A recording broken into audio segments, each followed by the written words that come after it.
Hey everybody, hope you're having a great week. Couple things from me is next week, Tuesday, I'm going to open up for office hours that are optional if you want to call in before a council meeting to ask any questions you may have, or if you need anything from me prior to the meeting, go ahead and pop in and we can chat then, or you're always free to call or email me too.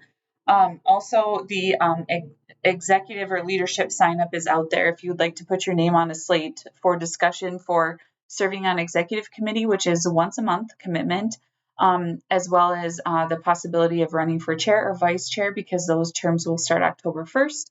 So please get your name on that Google form. I'll put in the body of the email too, or let me know if you want your name added and I can do that for you. Also, I'm really excited to report I put in an application to our National Association conference this summer in July to present on the peer-to-peer opportunities we've created here in North Dakota in the school system. And we found out this week that our session was chosen as a presentation. So this presentation is going to be a panel presentation with starting with Roxanne Romanik on our board, who was one of the original parents who met with Sarah Bohr to talk about the need of inclusion and involving students with disabilities and how can they better do that at Century. It was her and those parents' brainchild with Sarah. So Roxanne's going to talk about that parent perspective. Sheila Peterson is coming from Wachter, who leads the peer-to-peer in middle schools program. Sarah Bohr is coming, who is the teacher who created peer-to-peer and runs it at Century. And then we have Mandy Eberly, who is doing our peer-to-peer program and student mentoring at BSC to talk about that program and grant that we have partnered with them on.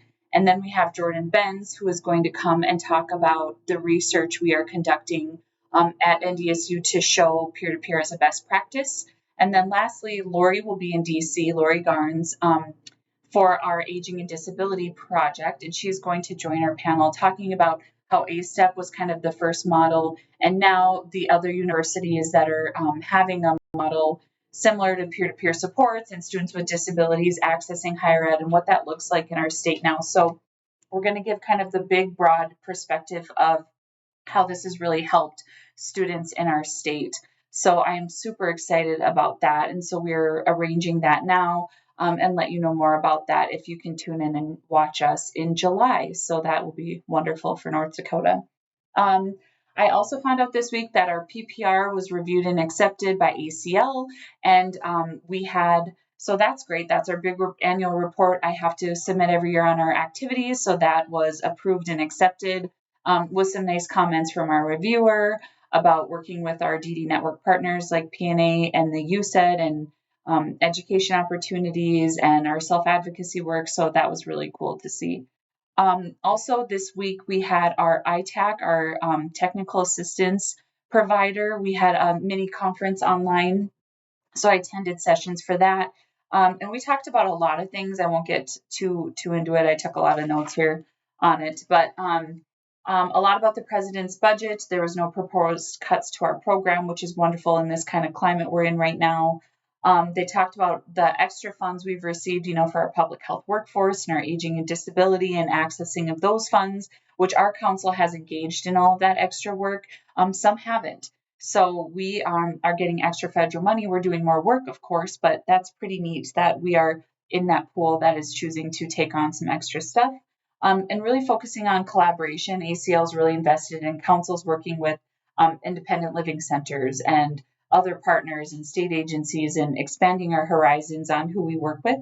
And then we had a fiscal training as well and talking about SOGI data we're taking and match documenting. They're doing a pilot on how councils collect match. I'm going to give a report back on matching and also let us know that the rest of our grant award should be expected in May. Because of those continuing resolutions, we got small chunks of our federal award.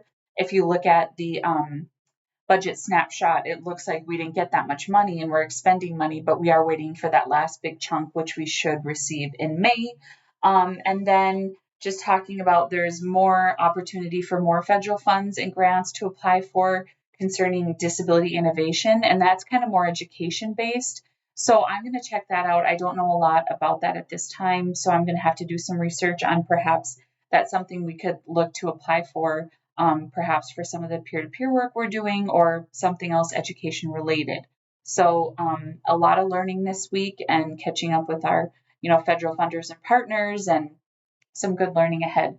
So otherwise, we will get together next week for our council meeting, and I look forward to seeing you all then. Please, as always, let me know if you need a hotel room or you have some dietary restrictions, anything like that.